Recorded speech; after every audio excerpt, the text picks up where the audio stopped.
네, 안녕하세요. 오토타임즈 구기성 기자입니다. 제가 오늘은 특별하게 슈퍼카를 준비를 했는데요. 바로 옆에 있는 아우디 RA V10 퍼포먼스입니다. 사실 이 차는 우리나라에 나온 지 한 반년 정도가 지났어요.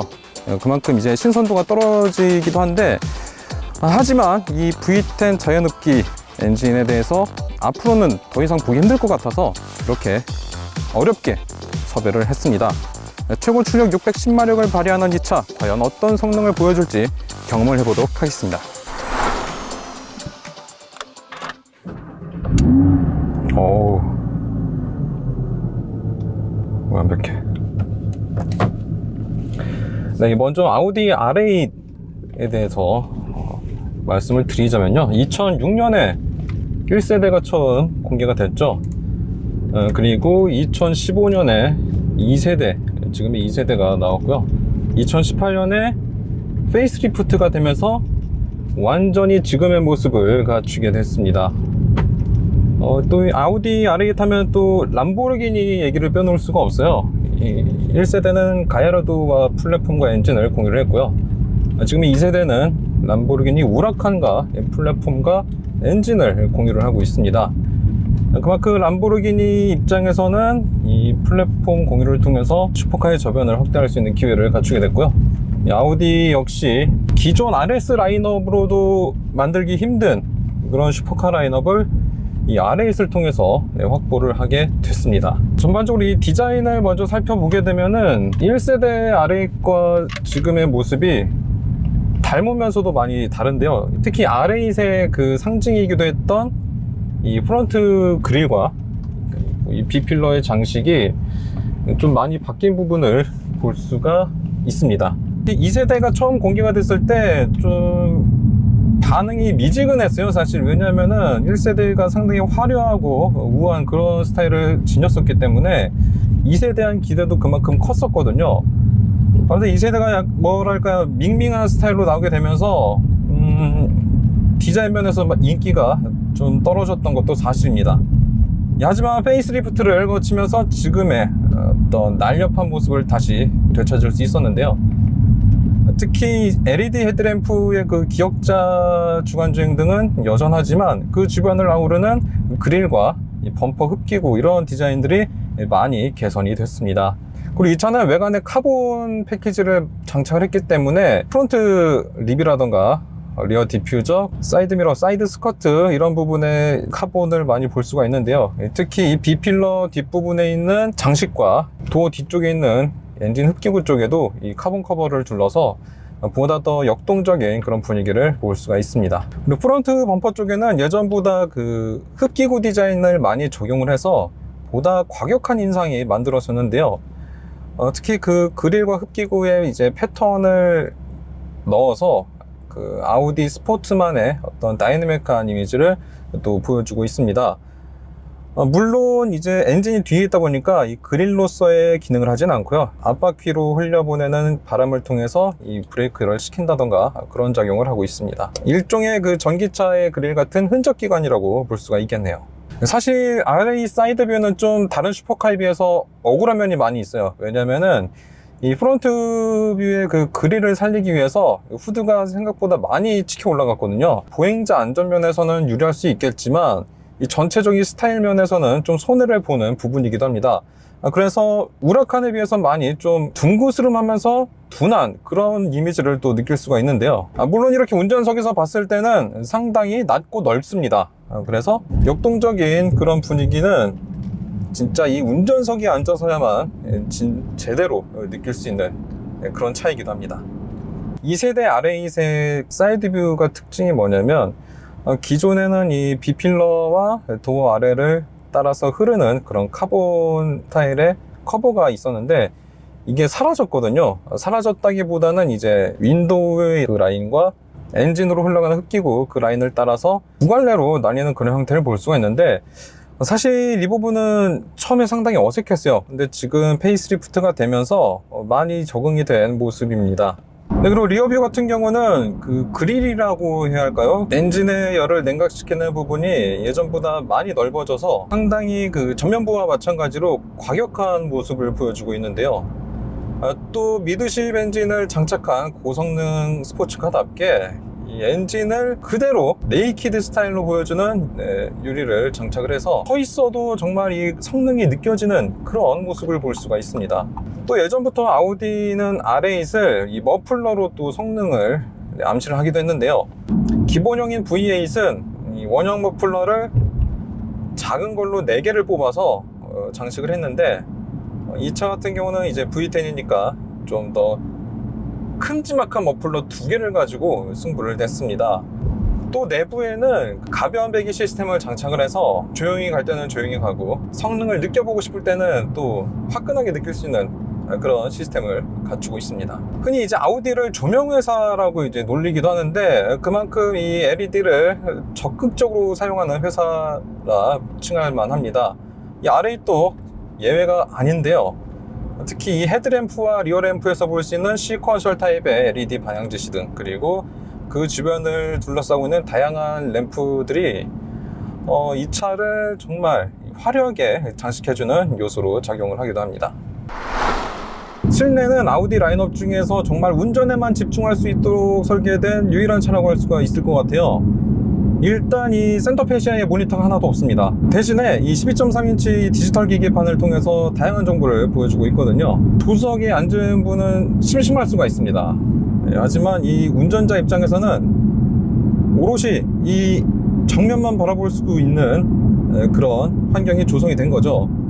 그리고 전체적으로 이제 뭐 알칸타라라던가 이런 가죽들이 상당히 잘 짜여져 있기 때문에 고급스러움과 동시에 역동적인 어떤 분위기를 잘 느껴볼 수가 있습니다. 특히 아우디의 장기죠. 이 버추얼 칵핏을 아주 제대로 구현을 잘 해놨기 때문에 시인성도 상당히 좋고요. 또 이 디커 스타일의 스티어링 휠이 아주 그립감이 뛰어나서 정말 이 잡아 돌리기가 상당히 재밌습니다.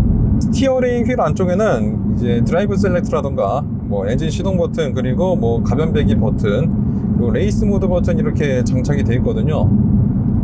그래서 포르쉐 못지않아요. 정말 그 정도로 이 구성이 잘 짜여져 있습니다. 그리고 센터페시아는 이제 에어컨 조절을 위한 어떤 다이얼이나 토글 스위치가 배치가 되어 있고요. 그리고 센터페시아 아래쪽에는 데이터 케이블을 연결할 수 있는 단자들이 있고요. 또 스마트폰 무선 충전 기능을 탑재를 하고 있어서 이 편의성을 높였습니다. 저는 사실 아쉬운 점이 딱 지금 보여요. 뭐냐면은 이 바로 기어 레버인데, 엄청 이 잘생긴 차인데 너무 평범하게 디자인이 됐거든요. 뭐랄까 그냥 골프채나 지팡이를 꼽아놓은 그런 느낌인데, 네, 이 부분은 좀 많이 아쉽습니다. 그리고 뭐 MMI 인터페이스도 적용이 되어 있고요. 전반적으로 보면은 진짜 요즘 차들에 비해서 편의 장비가 많이 떨어진다고 볼 수도 있는데, 고성능 차잖아요. 운전에 집중을 해야 된단 말이에요. 그 부분에 있어서는 상당히 높은 점수를 줄 수가 있을 것 같습니다. 그리고 저는 이 도어 트림 디자인이 상당히 마음에 들어요. 왜냐면은 이 좌우 쪽에 위치한 송풍구를 깎아내리는 듯한 그런 디자인을 갖추고 있고, 전체적으로 좀 입체적인 그런 레이아웃을 갖추고 있기 때문에 보는 맛이, 또 그리고 만지는 맛이 괜찮습니다. 운전 자세는 일단 이 차가 상당히 낮게 깔려서 가는 스포츠카인 만큼 시트 포지션이 상당히 낮아요. 지나가다가 뭐 소나타나 이런 세단들을 옆으로 딱 보게 되면은 저희보다 한 20cm, 그러니까 한 뼘 정도 더 위에 있는 그런 느낌이 오거든요. 겸손해지는 것 같기도 하고요. 하지만 이 도로에 쫙 붙어서 가는 그런 느낌, 이 부분이 진짜 이 고성능 스포츠카를 타는 재미죠. 물론 이런 대형 트럭들이 지나가면 좀 무섭긴 합니다. 그리고 이 차가 버킷 시트를 지금 장착을 했는데 몸에 비해서 좀 좁은 느낌이 있어요. 제가 살이 쪄서 그런지 모르겠지만 작은 느낌이 있습니다. 그리고 지금 가다가 이렇게 사이드 미러를 보면은 그 리어 팬더 쪽에 굴곡이 되게 묘해요. 이게 볼륨감이 있으면서도 상당히 각져 있어서 뭐랄까요, 그 어깨에 힘이 잔뜩 들어간 신사의 어깨를 보는 그런 느낌이 또 보여지는데, 네, 포르쉐 911이라던가 이런 차들과 좀 비교를 했을 때도 묘한 느낌이 듭니다. R8 V10 퍼포먼스는 최고 출력 610마력, 최대 토크 57.1kgm를 발휘하는 V10 5.2L 엔진을 뒤쪽에 얹고 있습니다. 자연흡기 엔진이고요. 변속기는 에스트로닉 7단 자동을 채택을 하고 있습니다. 근데 이게 뭐랄까요, 배출가스를 줄이기 위해서인지 몰라도 지금 오토로 가고 있는데 시속 70km쯤 되거든요. 근데 벌써 7단을 다 올려버렸어요. 주행 모드를 바꾸면 어떨지 한번 또 경험을 해보도록 하겠습니다. 네, 다이내믹으로 바꿨더니 6단으로 일단 기어가 내려가고요. 네, 소리가 죽이죠. 그리고 이게 3000rpm쯤, 그리고 5000rpm쯤, 7000rpm쯤의 소리가 달라요. 마치 그 아이유의 3단 고음처럼 이게 단계가 좀 많이 달라서 또 가속 페달을 밟는 그런 재미가 또 있습니다. 네, 다운시프트 5단하고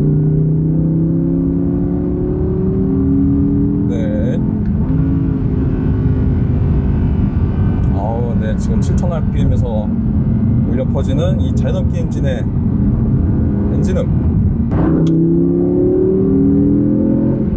네,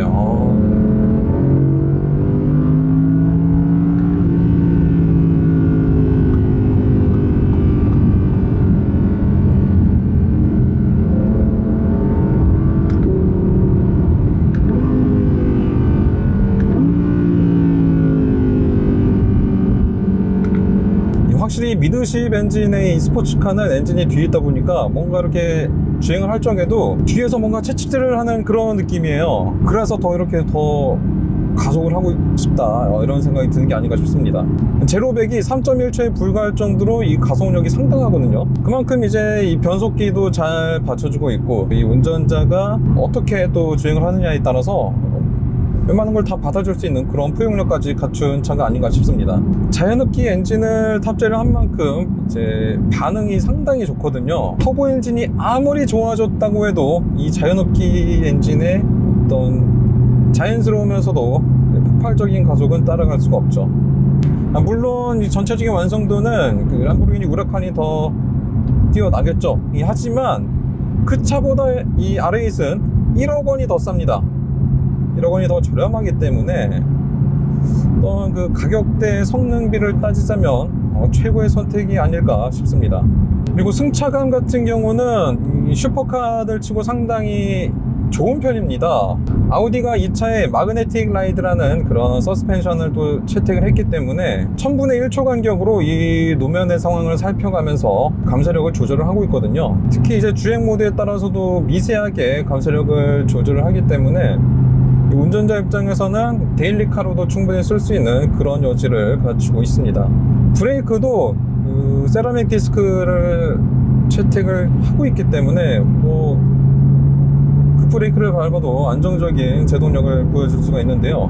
타이어는 미쉐린 파이러 스포츠 4S를 장착을 하고 있어서 이 고성능에 걸맞은 그런 접지력과 트랙션을 확보를 할 수가 있습니다.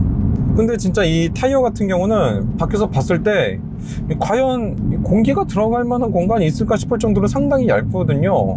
그런 점이 있어서 일단 승차감에서는 마이너스가 될 수도 있는데, 이 서스펜션 자체가 워낙에 설정이 잘 되어 있기 때문에 그런 부분을 상쇄를 할 수가 있는 것 같습니다.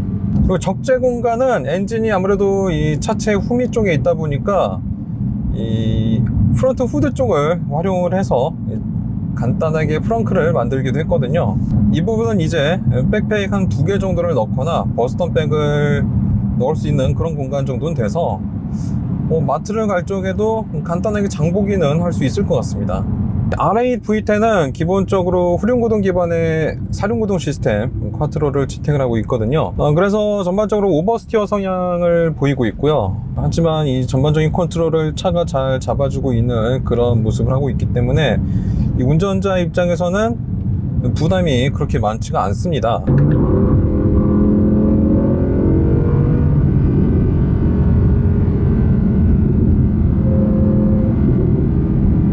엔진음이 거칠면서도 부드러운 그런 면모를 보여주기도 하는데 상당히 아이러니하죠.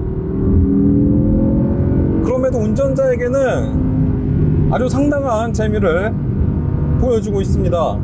이런 대배기량 엔진의 어떤 반응 그리고 성능을 더 이상은 느끼기 힘들다는 점이 상당히 많이 아쉽네요. 반면에 그런 점이 이 차를 가져야 할 이유가 되기도 합니다.